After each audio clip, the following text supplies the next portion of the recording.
Langelandsbroen den bliver med stor sandsynlighed spærret for kørende trafik fra midten af juli måned og 2-3 uger frem. Det får selvsagt store konsekvenser, blandt andet for de godt 30.000 gæster, der i slutningen af juli indtager Rudkøbing til årets Langelandsfestival. Med på telefonen til eftermiddag Carsten Kehlet, der er security-chef hos Langelandsfestivalen.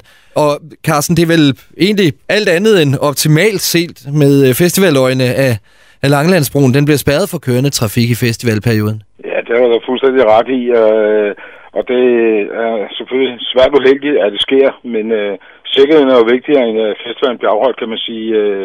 Dog set med vores øjne er vi jo interesseret i, at vi lever op til vores motto, sådan at alle er glade, og det vil vi selvfølgelig gøre alt, hvad vi overhovedet kan, og sørge for, at det sker. Og i den forbindelse så har vi jo taget kontakt til alle, som overhovedet kan være os behjælpelige i den her situation, som er opstået. Og det vil være alt lige fra supermarkeder til det lokale hjemmeværn, politihjemmeværnet og hjemmeværnet på Ærø, som har en god hjemmeværnskulder, som vi har formodning om måske kunne hjælpe os lidt med at få transporteret folk over fra Sigø over på Langeland og have en rigtig god festival. Gæster, der kommer til Langelandsfestival med færgen Randers Bodsbjerg, får ikke nogen problemer. Det er dem, der skal krydse Langelandsbroen, men dem er der så selvsagt også rigtig mange af.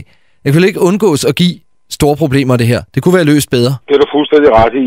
Problemet er jo, at det ikke ligger direkte i Langelandsfestivalen tænder, at det sker. Det er simpelthen et spørgsmål om sikkerhed på broen, og det har man så besluttet sig for vejmyndigheder og kommunens side, at det skal man have gjort noget ved. Det har vi jo fuld forståelse for. Til gengæld har vi så gjort alt, hvad vi kunne, og sat ekstra mandskab ind for festivalen til at glide. Og vi har på hver sin side af broen opstillet nogle telte, som man kan stå i skygge der og vente på, at vi får hentet folk ind. Og i den forbindelse har vi så med de lokale supermarkeder aftalt, at vi simpelthen låner deres indkøbsvogne. Og så kan man simpelthen ved hjælp af de flaskedrenge, som normalt er nede i de forskellige supermarkeder, blive transporteret ned til festivalen og få hjælp til at få sin bagage transporteret hen over broen. Så vi skal nok få det her til at glide rigtig, rigtig super godt. Det er noget bøvl. Men når det ikke kan være anderledes, så må vi jo tage det sure med det søde og sørge for, at vi igen lever helt op til vores festival, hvor alle er glade. En ting er, at I så kan hjælpe med at transportere bagage og folk fra Sigø til Langelandsfestival. Men hvad med dem, der kommer i campingvogn og havde regnet med, at de skulle bo midt i festivalen? Vi anbefaler jo, at man, hvis man kommer fra Sjællandssiden, til man kører over via færgen. Og ellers så prøver vi simpelthen alt, hvad vi kan på at få hjælp fra hjemmeværnet med at få transporteret vores gæster over. Og sørge for, at der på Sigø er et lille opholdssted, hvor man simpelthen kan få lov til at stå i skygge af solen og simpelthen vente på, at vi kan få tingene bragt over. Vi er ved at etablere nogle forskellige overfartssteder, blandt andet, som man simpelthen kommer i land nede på selve festivalspladsen.